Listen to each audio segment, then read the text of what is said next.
Assalamualaikum warahmatullahi wabarakatuh. Salam sejahtera bagi kita semua. Salam, Om Swastiastu, Namo Buddhaya, salam kebajikan. Pada hari Rabu, tanggal 27 Mei 2020, Dewan Komisioner LPS telah melakukan rapat untuk melakukan evaluasi dan menetapkan perubahan atas kebijakan tingkat bunga penjaminan. Kebijakan ini nanti akan berlaku untuk simpanan dalam rupiah dan valuta asing di bank umum, serta simpanan dalam rupiah di Bank Perkreditan Rakyat. Merespons perkembangan terkini dari kondisi perekonomian kita, stabilitas sistem keuangan, serta pergerakan suku bunga simpanan, serta kondisi likuiditas perbankan, maka LPS melakukan review terhadap kebijakan tingkat bunga penjaminan. Beberapa hal pokok yang menjadi pertimbangan di dalam rapat Dewan Komisioner LPS, antara lain adalah yang pertama, kondisi dan prospek likuiditas perbankan terpantau masih relatif stabil dalam jangka yang pendek, meskipun terdapat tendensi peningkatan risiko sebagai dampak dari pelambatan ekonomi. Perkembangan suku bunga pasar simpanan bank-bank rujukan masih terpantau melanjutkan tren penurunan yang telah terjadi sejak periode Maret 2020.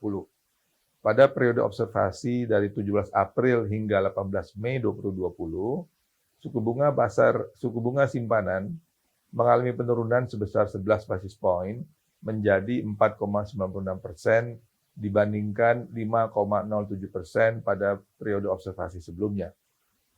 Di sisi lain, rata-rata suku bunga simpanan valuta asing juga menunjukkan tren penurunan.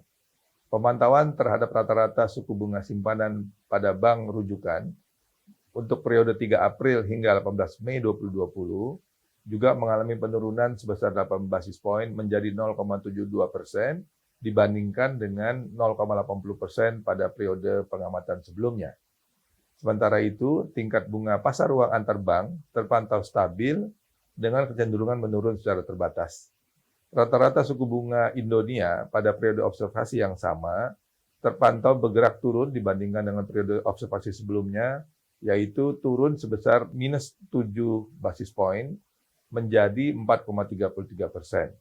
Pada periode observasi yang sama, rata-rata JIBOR 1 bulan dan JIBOR 3 bulan terpantau turun minus 4 basis poin, masing-masing menjadi 4,81% dan 4,90%.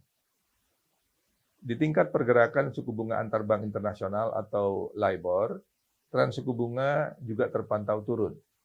Rata-rata suku bunga LIBOR US dollar overnight pada periode 13 April hingga 18 Mei 2020 terpantau turun minus 8 basis poin sehingga hampir menuju ke arah 0%, yaitu 0,06%. Pada periode pengamatan yang sama, rata-rata LIBOR 1 bulan juga turun minus 53 basis poin menjadi 0,17%, dan LIBOR 3 bulan turun minus 60 basis poin menjadi 0,38%. Kondisi likuiditas domestik dan internasional yang cukup stabil tersebut dipengaruhi oleh beberapa hal. Yang pertama, adanya pelonggaran likuiditas oleh Bank Indonesia melalui perluasan dan penurunan GWM untuk rupiah dan valuta asing, serta strategi Bank Indonesia untuk melakukan ekspansi melalui OPT secara terukur dan intervensi melalui pasar surat berharga, menyebabkan likuiditas di sektor keuangan dan perbankan khususnya mengalami pelonggaran. Ke depan, Bank Indonesia masih membuka kemungkinan untuk melakukan pemangkasan tingkat bunga kebijakan moneter, di samping juga akan terus melakukan kebijakan quantitative easing untuk menjaga momentum pertumbuhan ekonomi dan dampak negatif akibat pandemi COVID-19. Yang kedua, tren penurunan suku bunga internasional juga dipengaruhi oleh arah kebijakan Bank Sentral Amerika Serikat dan beberapa bank sentral negara utama lainnya, yang akhir-akhir ini secara agresif melakukan pemangkasan tingkat bunga, serta melakukan injeksi likuiditas melalui berbagai stimulus yang mulai mengarah pada unlimited easy monetary policy. Hal ini sepenuhnya ditempuh dalam rangka mencegah resesi yang lebih buruk, yang seperti kita ketahui sekarang ini telah meluas hampir di seluruh belahan dunia. Faktor yang ketiga, Dari sisi fiskal, pemerintah Indonesia juga melakukan berbagai langkah-langkah extraordinary mencakup perluasan kapasitas fiskal, fleksibilitas defisit, dan realokasi dari dana dari APBN. Berbagai langkah tersebut semuanya mengarah pada ekspansi pengeluaran fiskal untuk menjaga pertumbuhan ekonomi dan stabilitas sistem keuangan, serta melindungi dunia usaha dan masyarakat dari dampak buruk pandemi COVID-19. Kondisi likuiditas domestik dan internasional yang cukup stabil tersebut dipengaruhi oleh beberapa hal. Yang pertama, adanya pelonggaran likuiditas oleh Bank Indonesia melalui perluasan dan penurunan GWM untuk rupiah dan valuta asing, serta strategi Bank Indonesia untuk melakukan ekspansi melalui OPT secara terukur dan intervensi melalui pasar surat berharga, menyebabkan likuiditas di sektor keuangan dan perbankan khususnya mengalami pelonggaran. Ke depan, Bank Indonesia masih membuka kemungkinan untuk melakukan pemangkasan tingkat bunga kebijakan moneter, di samping juga akan terus melakukan kebijakan quantitative easing untuk menjaga momentum pertumbuhan ekonomi dan dampak negatif akibat pandemi COVID-19. Yang kedua, tren penurunan suku bunga internasional juga dipengaruhi oleh arah kebijakan Bank Sentral Amerika Serikat dan beberapa bank sentral negara utama lainnya, yang akhir-akhir ini secara agresif melakukan pemangkasan tingkat bunga, serta melakukan injeksi likuiditas melalui berbagai stimulus yang mulai mengarah pada unlimited easy monetary policy. Hal ini sepenuhnya ditempuh dalam rangka mencegah resesi yang lebih buruk, yang seperti kita ketahui, sekarang ini telah meluas hampir di seluruh belahan dunia. Faktor yang ketiga, dari sisi fiskal, pemerintah Indonesia juga melakukan berbagai langkah-langkah extraordinary mencakup perluasan kapasitas fiskal, fleksibilitas defisit, dan realokasi dari dana dari APBN. Berbagai langkah tersebut semuanya mengarah pada ekspansi pengeluaran fiskal untuk menjaga pertumbuhan ekonomi dan stabilitas sistem keuangan, serta melindungi dunia usaha dan masyarakat dari dampak buruk pandemi COVID-19. Asesmen risiko likuiditas sampai dengan bulan Juli 2020 diperkirakan masih relatif stabil. Hal ini didorong oleh beberapa hal, antara lain, pertama, arah kebijakan otoritas moneter yang masih akomodatif dan terbuka, baik melakukan pemangkasan bunga maupun stans kebijakan otoritas moneter yang masih longgar. Kedua, kinerja perbankan juga relatif terbatas menghadapi kecenderungan risiko kredit yang meningkat. Penurunan kinerja sektor real yang juga masih belum baik mempengaruhi kinerja perbankan, yang tentu akan menurunkan rentabilitas bank, tetapi akan sedikit mengurangi tekanan pada likuiditas bank. Yang ketiga, masih terdapat risiko volatilitas di pasar keuangan yang dipengaruhi oleh sentimen investor global terhadap dampak COVID-19 yang selanjutnya akan berdampak pada suplai likuiditas dari offshore. Faktor berikutnya yang menjadi pertimbangan kami adalah kondisi stabilitas sistem keuangan yang relatif terjaga meskipun terdapat tekanan-tekanan pada kinerja pasar keuangan. Hal ini tercermin dari fundamental sektor perbankan yang relatif masih kuat.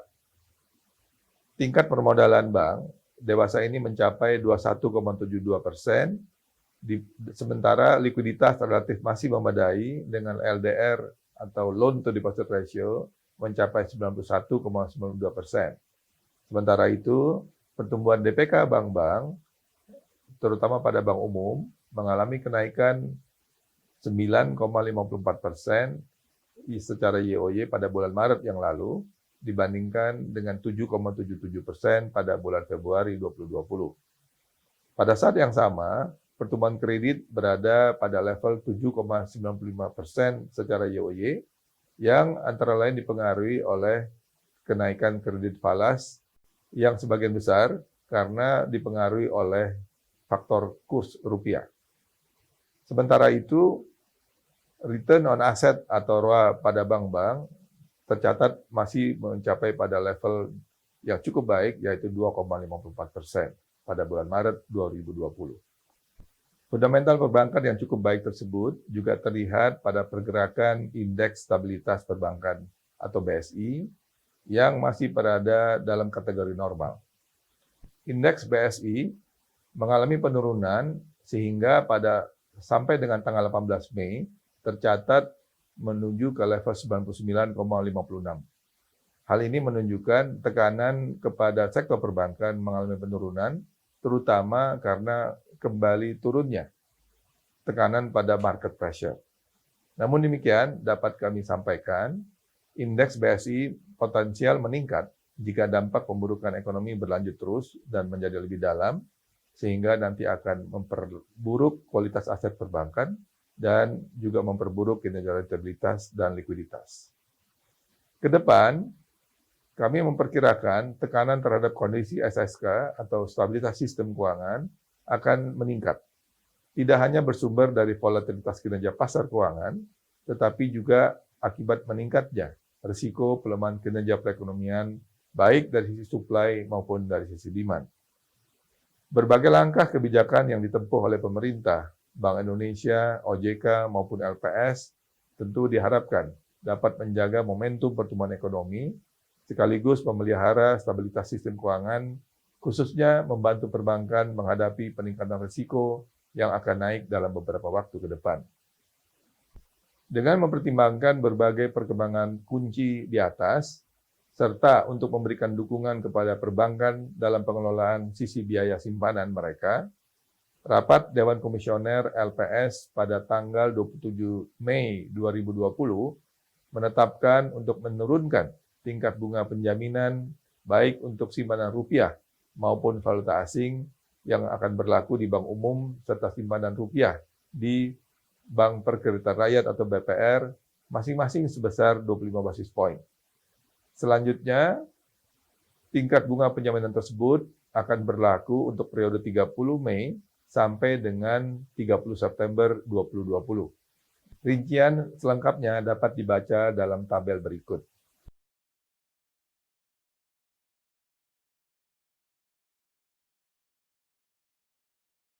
LPS secara reguler menetapkan tingkat bunga penjaminan 3 kali dalam 1 tahun, yaitu pada bulan Januari, Mei, dan September. Namun, rapat Dewan Komisioner dapat dilakukan sewaktu-waktu apabila terjadi perubahan pada kondisi perekonomian dan perbankan yang signifikan. Kami juga ingin menghimbau kepada para nasabah untuk selalu memperhatikan ketentuan tingkat bunga penjaminan LPS, karena apabila suku bunga simpanan yang diterima oleh nasabah melebihi tingkat bunga penjaminan LPS, maka simpanan tersebut tidak dijamin oleh LPS. Selain itu, kami juga meminta kepada bank untuk secara terbuka dan langsung menyampaikan kepada nasabah mengenai tingkat bunga penjaminan yang berlaku dengan menempatkan informasi dimaksud pada tempat-tempat yang mudah diketahui oleh umum.